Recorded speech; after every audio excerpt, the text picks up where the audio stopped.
ఈ వార్త ఇలా ఉంటే నెక్స్ట్, తప్పుడు కేసుల్లో బెయిల్, తీన్మార్ మల్లన్నకు 2 కేసుల్లో ఊరట, ఎక్కువ రోజులు జైల్లో ఉంచే కుట్ర, సామాన్యుల పాలిట ఆపద్బాంధవుడు, సర్కారెత్తులను చిత్తు చేసే ప్రజా గొంతుక మల్లన్న, ప్రశ్నించే గొంతుగా వేలాది మంది బాధితులకు ఆపన్నాస్తం, నేనున్నానన్న భరోసాతో ధైర్యం కల్పించిన మల్లన్న అంటూ అన్యాయంపై నిలదీస్తే, అవినీతి అక్రమాలపై ప్రశ్నిస్తే, ప్రజా సమస్యలపై స్పందిస్తే, బాధితుల గోడును వింటే తప్పుడు కేసులు తప్పవా అంటే అవుననే సంకేతాలు ఈ బాధాల పోషెట్టి సర్కార్లో కనిపిస్తుంది. తానా అంటే తందానా అనే భజన బృందం ఉన్నంత వరకు ఈ పోషెట్టి సర్కార్ తమ తప్పు తెలుసుకునే లోపే పాతాలను మునగడం ఖాయంగానే కనిపిస్తుంది. ఎన్నికల్లో గెలిచేందుకు ప్రత్యర్థిపై సర్కార్ ఫీట్లు, 1.25 లక్ష అబద్ధాలతో గద్దెనెక్కిన పార్టీలు, పాలకులను ప్రశ్నించే హక్కు 4th ఎస్టేట్ కుంది. జనం సమస్యలపై ప్రజా గొంతుకై ఓ జర్నలిస్ట్గా తీన్మార్ మల్లన్న ఆలియా చింతపల్లి నవీన్ కుమార్ ఇదే ప్రశ్నించిండు. పాలకుల తీరుని తప్పు పట్టిండు.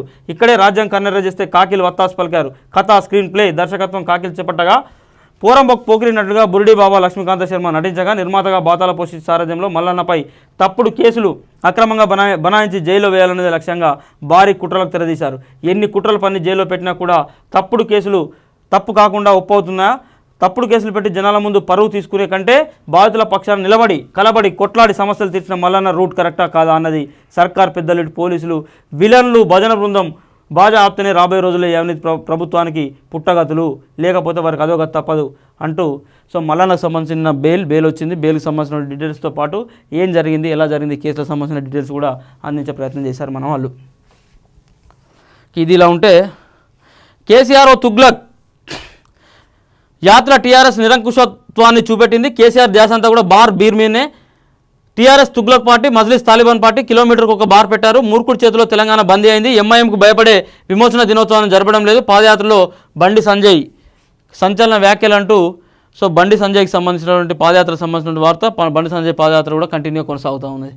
ఇక నిరంకుశ సర్కార్కు గుణపాఠం తప్పదు అంటూ మాజీ మంత్రి ఈటల రాజేందర్ కూడా నిన్న కామెంట్ చేసిండు. అది కూడా మన వాళ్ళు 2వ పేజీలో అది చేసి, తీన్మార్ మల్లన్నను కలుస్తా, ములాఖాత్ కోరిన ఇందిరా శోభన్, అనుమతి నిరాకరించిన జైలు అధికారులు, వీడియో కాన్ఫరెన్స్ ద్వారా అనుమతిస్తాం, ఎప్పటిలోగా వీడియో కాన్ఫరెన్స్ అనుమతిస్తారో చెప్పని అధికారులు అంటూ ఇందిరా శోభన్ నిన్న తీన్మార్ మల్లన్నను కలిసేందుకోసం ఆమె ప్రయత్నించింది. కానీ ములాఖాత్ రావట్లేదు. ఇప్పటికే తీన్మార్ మల్లన్నను జైల్లో కలిసేందుకోసం ములాఖాత్ కోసం ధర్మపురి అరవింద్, నిజామాబాద్ ఎంపీ, అదేవిధంగా doctor RS Praveen Kumar, BSP రాష్ట్ర కోఆర్డినేటర్ కూడా దరఖాస్తు చేసుకున్నట్టుగా మనకు సమాచారం ఉంది.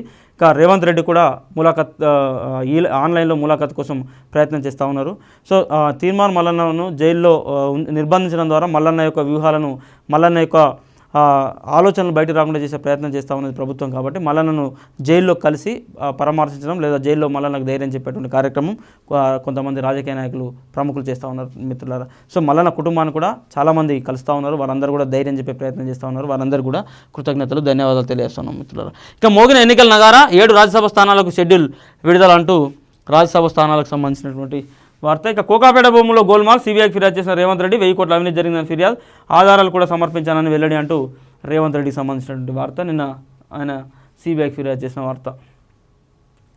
ఇక సాగర్లో నిమజ్జనాలు వద్దు, హుస్సేన్ సాగర్లో గణేష్ నిమజ్జనంపై హైకోర్టు ఆంక్షలు, పోషెట్టి సర్కార్కు ఉన్నత న్యాయస్థానం ఆదేశాలు, ప్లాస్టర్ ఆఫ్ ప్యారిస్తో చేసిన విగ్రహాలు నిమజ్జనం చేయొద్దు, ఆన్లైన్ ద్వారా దర్శనాలను ప్రోత్సహించాలని హైకోర్టు సూచన అంటూ నిన్న హైకోర్టు ఈ గణేష్ నిమజ్జనాలకు సంబంధించినటువంటి తీర్పుకు సంబంధించిన వార్త.